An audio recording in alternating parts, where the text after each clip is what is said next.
Hi friends, PSC വിസ്റ്റത്തിന്റെ പുതിയ വീഡിയോയിലേക്ക് എല്ലാവർക്കും സ്വാഗതം. ഇന്നത്തെ വീഡിയോയിൽ 2023 ഏപ്രിൽ മാസത്തിലെ കറണ്ട് അഫയേഴ്സിന്റെ 6ാമത്തെ ക്ലാസ് ആണ്.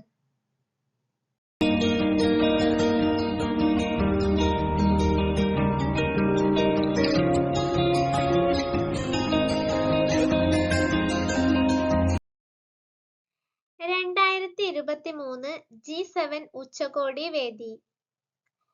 ഹിരോഷിമയാണ് 2023 G7 ഉച്ചകോടി വേദി. 2023 പത്മപ്രഭ സാഹിത്യ പുരസ്കാരം നേടിയത്. സുഭാഷ് ചന്ദ്രനാണ് 2023 പത്മപ്രഭ സാഹിത്യ പുരസ്കാരം നേടിയത്. രാജാ രവിവർമ്മയുടെ 175ാമത് ജന്മവാർഷികത്തിൽ പ്രദർശിപ്പിച്ച അദ്ദേഹത്തിന്റെ പൂർത്തീകരിക്കാത്ത ചിത്രം. ദി പാഴ്സി ലേഡിയാണ് രാജാ രവിവർമ്മയുടെ 175ാമത് ജന്മവാർഷികത്തിൽ പ്രദർശിപ്പിച്ച അദ്ദേഹത്തിന്റെ പൂർത്തീകരിക്കാത്ത ചിത്രം. സ്വന്തമായി സൈബർ കമാൻഡിന് രൂപം നൽകാൻ തീരുമാനിച്ച ഇന്ത്യൻ സേനാ വിഭാഗം. കരസേനയാണ് സ്വന്തമായി സൈബർ കമാൻഡിന് രൂപം നൽകാൻ തീരുമാനിച്ച ഇന്ത്യൻ സേനാ വിഭാഗം. ഇന്ത്യയും UK-യും തമ്മിലുള്ള സംയുക്ത സൈനികാഭ്യാസം. അജേയ വാരിയർ 23 ആണ് ഇന്ത്യയും UK-യും തമ്മിലുള്ള സംയുക്ത സൈനികാഭ്യാസം. സൈക്ലിംഗ് ഫെഡറേഷൻ ഓഫ് ഇന്ത്യയുടെ പുതിയ പ്രസിഡന്റായി നിയമിതനായത്.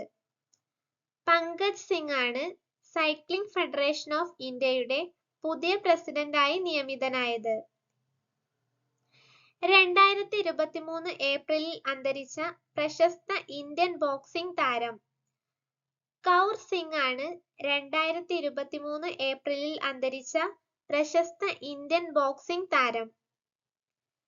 കുമാരനാശാന്റെ കരുണ എന്ന കൃതിയെ ആസ്പദമാക്കി 2023 ചിത്രീകരണം ആരംഭിച്ച ചിത്രം. വാസവദത്തയാണ് കുമാരനാശാന്റെ കരുണ എന്ന കൃതിയെ ആസ്പദമാക്കി 2023 ചിത്രീകരണം ആരംഭിച്ച ചിത്രം. സ്മോക്ക് ആൻഡ് ആഷസ് എന്ന പുസ്തകത്തിന്റെ രചയിതാവ്. അമിതാവ് ഘോഷാണ് സ്മോക്ക് ആൻഡ് ആഷസ് എന്ന പുസ്തകത്തിന്റെ രചയിതാവ്. ജലസുരക്ഷയും സംരക്ഷണവും മുൻനിർത്തി നീർച്ചാലുകളുടെ ജനകീയ വീണ്ടെടുപ്പ് ലക്ഷ്യമാക്കിയുള്ള ക്യാമ്പയിൻ ഇനി ഞാൻ ഒഴുകട്ടെ എന്നതാണ്. ജലസുരക്ഷയും സംരക്ഷണവും മുൻനിർത്തി നീർച്ചാലുകളുടെ ജനകീയ വീണ്ടെടുപ്പ് ലക്ഷ്യമാക്കിയുള്ള ക്യാമ്പയിൻ. 2023 ലോക പുസ്തക തലസ്ഥാനമായി യുനെസ്കോ തിരഞ്ഞെടുത്തത്.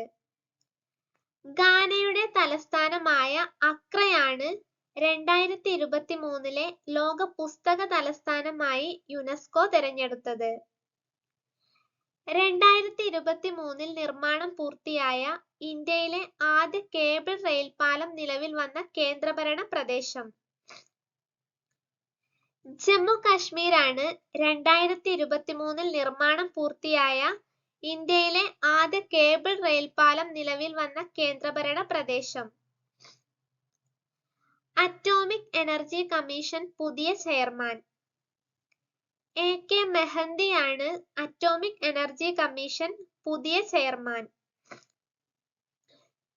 2023 ലോക ചെസ് ചാമ്പ്യൻഷിപ്പ് വേദി. ഖസാക്കിസ്ഥാനാണ് 2023 ലോക ചെസ് ചാമ്പ്യൻഷിപ്പ് വേദി. 2023 ഏപ്രിലിൽ അംബേദ്കറുടെ പേരിലുള്ള സെക്രട്ടേറിയറ്റ് മന്ദിരം ഉദ്ഘാടനം ചെയ്യപ്പെട്ട സംസ്ഥാനം. തെലങ്കാനയാണ് 2023 ഏപ്രിലിൽ അംബേദ്കറുടെ പേരിലുള്ള സെക്രട്ടേറിയറ്റ് മന്ദിരം ഉദ്ഘാടനം ചെയ്യപ്പെട്ട സംസ്ഥാനം. വീഡിയോ ഇഷ്ടപ്പെട്ടാൽ ലൈക്ക് ചെയ്യുക, ഷെയർ ചെയ്യുക. Thank you.